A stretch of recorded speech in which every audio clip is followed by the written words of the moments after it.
ग्रामीण भागातल्या प्रत्येक आमदाराचा हा विषय, माझा एकट्याचा नाही आहे, हा विषय सामाजिक आहे. हा विषय अध्यक्ष महोदय ग्रामीण भागातल्या आमदारांना विचार, त्यांना रोज काय त्रास होतोय, कुठे गेलं तर आमच्या महिला भगिनी आमच्या दारूबद्दल विचारतात. अध्यक्ष महोदय, आपण लाडक्या बहिणी म्हणतो, लाडक्या बहिणीचं दुःख जे काय असेल तर अवैध दारूवर आळा घालण्याचं दुःख आहे. अध्यक्ष महोदय, दुरुस्ती करण्याची आवश्यकता आहे. आपण बैठक घेतली, आपण निर्देश दिले एक्साईज डिपार्टमेंटला, फूड अँड ड्रग्सला, होम डिपार्टमेंटला. आपण अध्यक्षांनी निर्देश देऊन सुद्धा काय होत नसेल अध्यक्ष महोदय, तर हे चिंतेचा विषय. अध्यक्ष महोदय, आपण निर्देश दिलेले आहेत तरी काय होत नाही, हा चिंतेचा विषय. अध्यक्ष महोदय, चिंतेचा विषय आहे. महोदय, पुन्हा सदस्यांना सांगतो, प्रत्येक गोष्टीत लाडकी बहीण आणू नका, लाडक्या बहिणीच्या विरोधात जाऊ नका, घरी बसावं लागेल. प्रत्येक गोष्टीत लाडकी बहीण, लाडक्या बहिणींचे पैसे चालूच राहतील, ती योजना सुरूच राहील. त्या योजनेला दुसऱ्या योजनेशी कंपेअर करता येत नाही, हे आपण लक्षात ठेवा.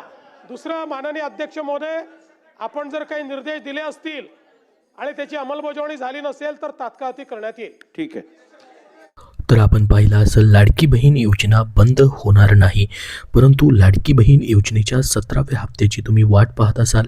तुम्हाला 16वा हप्ता ऑक्टोबर महिन्याचा भेटला, त्याच्यानंतर मात्र अजून तुमचा नोव्हेंबर महिन्याचा हप्ता भेटलेला नाही. डिसेंबर महिना अर्धा महिना या ठिकाणी संपलेला आहे. तर 17वा हप्ता म्हणजेच तुमचा नोव्हेंबरचा आणि सध्या चालू असलेला डिसेंबर महिन्याचा 18वा हप्ता कधी भेटणार त्याचीच माहिती आपण या व्हिडिओमध्ये बघणार आहोत. बघा, मिळालेल्या माहितीनुसार आता लाडक्या बहिणींना या ठिकाणी नोव्हेंबर आणि डिसेंबरचा एकत्रित हप्ता मिळण्याची शक्यता आहे. परंतु सध्या एकच GR मात्र शासनाने प्रसिद्ध केलेला आहे. त्याच्यामुळे तुम्हाला या महिन्यामध्ये फक्त 1500 रुपये भेटू शकतात.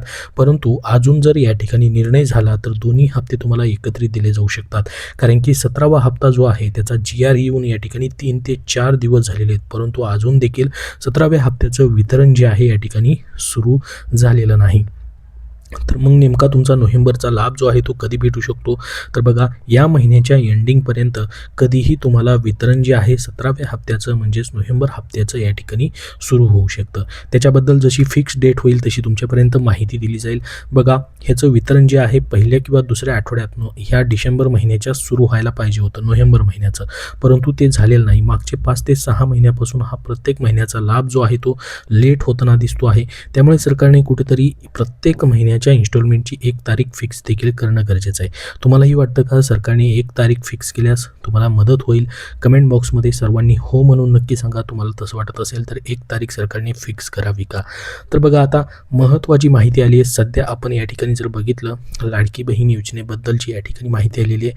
विधानसभेमध्ये जे हिवाळी अधिवेशन चालू आहे त्याच्यामध्ये महत्त्वाचा प्रश्न विचारण्यात आलेला आहे. त्याचं लेखी उत्तर महिला आणि बालविकास विभागाने दिलेले. बघा काय म्हटलंय, राज्यातील मुख्यमंत्री माझी लाडकी बहीण योजनेमध्ये पारदर्शकता आणण्याबाबत हा प्रश्न आहे. याच्यामध्ये बघू शकता या ठिकाणी काय नेमके प्रश्न विचारलेले आहेत. त्याच्यामध्ये म्हटलंय की सन्माननीय महिला व बालविकास मंत्री पुढील गोष्टींचा खुलासा करतील काय? पहिला प्रश्न विचारण्यात आलेला आहे, राज्यात मुख्यमंत्री माझी लाडकी बहीण या योजनेअंतर्गत अपात्र असणाऱ्या लाभार्थ्यांनी आतापर्यंत 164.52 कोटी रुपयांचा लाभ घेतला असून त्यामध्ये 12,431 पुरुषांनी या ठिकाणी 25 कोटी तर 77,000 अपात्र महिलांनी रुपये 140 कोटी असे, तर 9,526 शासकीय महिला कर्मचाऱ्यांनी 14 कोटी रुपये नियमबाह्य पद्धतीने योजनेत मिळवलेले आहेत. हे खरं आहे काय, असा प्रश्न या ठिकाणी ह्या तारांकित प्रश्नामध्ये विचारण्यात आलेला आहे. 2 नंबरला विचारलेला आहे, तसेच प्रत्येक गावात जिल्हा बँकेमार्फत लाडक्या बहिणींना 1 लाख रुपयांचे बिनव्याजी कर्ज देण्याची घोषणा माननीय मुख्यमंत्र्यांनी केली असून त्यान्वये जिल्हा बँकांमार्फत हे बिनव्याजी कर्ज मंजूर करण्यासाठी शासन निर्णय जारी करण्यात आला आहे काय, हे खरं आहे काय विचारलेलं आहे. त्याच्यानंतर बघा, तिसरा प्रश्न विचारण्यात आलेला आहे, असल्यास या योजनेतील पारदर्शकतेसाठी व पात्र लाभार्थींची पडताळणी करण्यासाठी EKYC प्रक्रिया सर्व लाभार्थी महिलांसाठी अनिवार्य करण्यात आली आहे काय?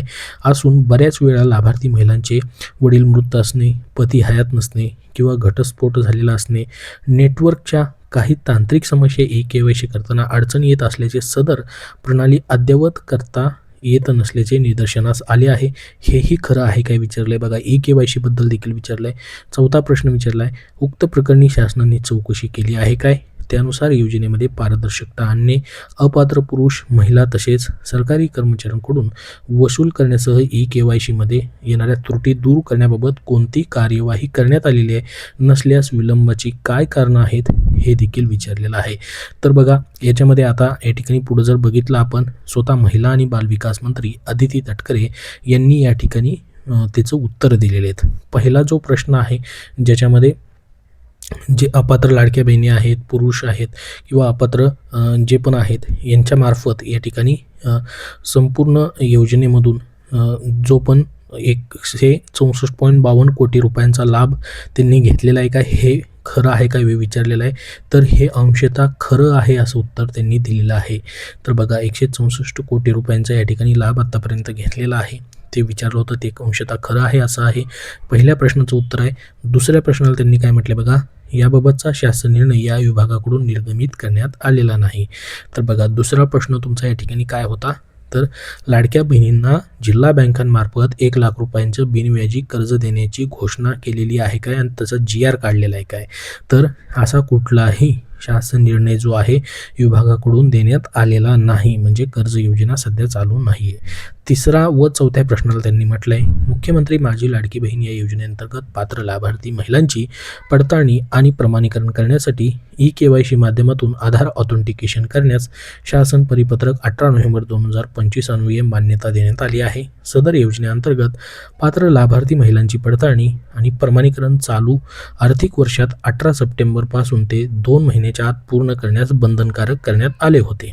तथापि पुढे त्यांनी म्हटलंय की राज्यातील काही जिल्ह्यात ओढवलेली नैसर्गिक आपत्ती, या योजनेच्या पात्र लाभार्थ्यांकडे त्यांचे पती किंवा वडिलांचा मृत्यू झाल्यामुळे त्यांचा आधार क्रमांक OTP प्राप्त होण्यास येत असलेल्या अडचणी, याशिवाय या योजनेअंतर्गत अनेक लाभार्थी महिलांनी KYC प्रक्रिया पूर्ण केलेली नसल्याचे निदर्शनास आलं होतं. त्यानुसार मुख्यमंत्री माझी लाडकी बहीण योजनेअंतर्गत पात्र महिलांची पडताळणी आणि प्रमाणीकरण करण्यासाठी KYC माध्यमातून आधार ऑथेंटिकेशन करण्याकरिता 31 डिसेंबर 2025 पर्यंत शासन निर्णय दिनांक 18 नोव्हेंबर 2025 अन्वये मुदत वाढ देण्यात आलेली आहे. त्याच्यानंतर पुढे म्हटले त्यांनी की या योजनेअंतर्गत ज्या पात्र लाभार्थी महिलांचे वडील हयात नाहीत किंवा पती देखील हयात नाहीत किंवा घटस्फोट झालेला आहे, त्या लाभार्थी महिलांनी स्वतःची KYC करावी. तदनंतर त्यांनी त्यांचे पती अथवा वडील यांचे अधिकृत मृत्यू प्रमाणपत्र व घटस्फोट प्रमाणपत्र किंवा माननीय न्यायालयाचे आदेश याची सत्यप्रत संबंधित अंगणवाडी सेविका यांच्याकडे 31 डिसेंबरपर्यंत जमा करण्याचे निर्देश दिलेले आहेत असं त्यांनी सांगितले. आणि जी KYC करण्यासाठीची लाडकी बहीणची वेबसाईट आहे त्याच्यावरती देखील आता अशा लाडक्या बहिणींना ऑनलाईन KYC करता येणार आहे आणि ते डॉक्युमेंट जे आहेत अंगणवाडी सेविकांकडं त्यांना 31 डिसेंबरपर्यंत जमा करायचे आहेत. ही माहिती देखील याच्यामध्ये त्यांनी दिलेली आहे. त्यासोबत पुढे म्हटलं या योजनेच्या अपात्रतेच्या अटीनुसार सदर अधिकारी कर्मचारी पात्र नसताना सुद्धा या योजनेचा जाणीवपूर्वक सदर योजनेचा लाभ घेतल्याने संबंधित शासकीय अधिकारी कर्मचारी यांच्यावर महाराष्ट्र नागरी सेवा नियमांतर्गत आवश्यक ती कार्यवाही करून त्यांच्याकडून वसुली करण्यासंदर्भात विभागास कळवण्यात आलेलं आहे. बघा हे सारं उत्तर जे आहेत याच्यामध्ये त्यांनी दिलेली आहेत. तर सध्याचं जे अधिवेशन चालू आहे त्याच्यामध्ये हे तारांकित प्रश्न जे आहेत ते लाडकी बहीण योजनेबद्दलचे विचारण्यात आलेले होते. आता बघा 8 डिसेंबर 2025लाच तुमचा या ठिकाणी GR आलेला आहे. जवळपास 3 ते 4 दिवस झालेले आहेत हा GR येऊन 263.45 कोटी रुपये इतका निधी जो आहे नोव्हेंबर महिन्याचा या ठिकाणी आर्थिक लाभ अदा करण्यासाठी हा निधी मंजूर केलेला आहे. मात्र अजूनही हे पैसे जे आहेत लाडक्या बहिणींना वाटप व्हायला सुरुवात झालेली नाही. तर काही तांत्रिक प्रोसेस या ठिकाणी सुरू असावी. लवकरच तुमचा हा नोव्हेंबर महिन्याचा म्हणजे मागच्या महिन्याचा 17वा हप्ता तुम्हाला वाटप व्हायला सुरुवात होऊ शकते. तर त्याच्याबद्दलची जशी फिक्स डेट येईल म्हणजे कुठल्या तारखेपर्यंत या ठिकाणी पैसे वाटप सुरुवात होईल तशी तुम्हाला त्याबद्दलची माहिती दिली जाईल.